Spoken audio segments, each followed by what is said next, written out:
Hey everybody, it's Neil, and we are here, and we have a charging station here for electric cars in the shop, and we have a Tesla adapter on this charger here.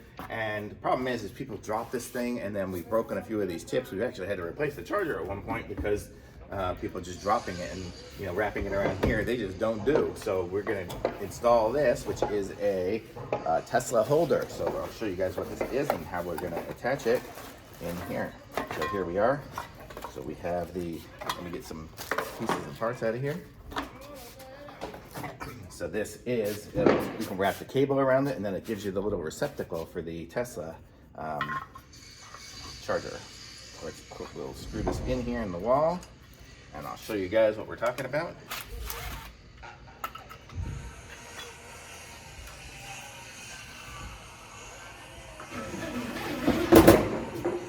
One.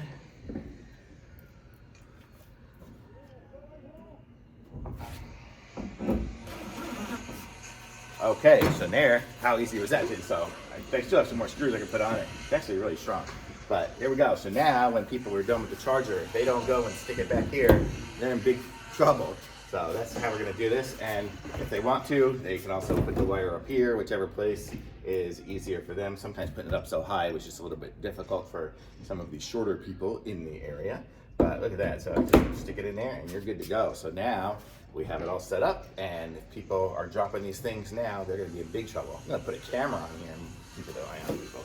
But look how great that is. So it just goes in there, comes out, put it in your car, and you're good to go. So totally awesome little device here. It holds the cord.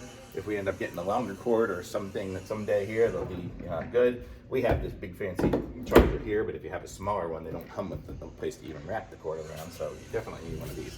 So this is awesome. Thumbs up for me.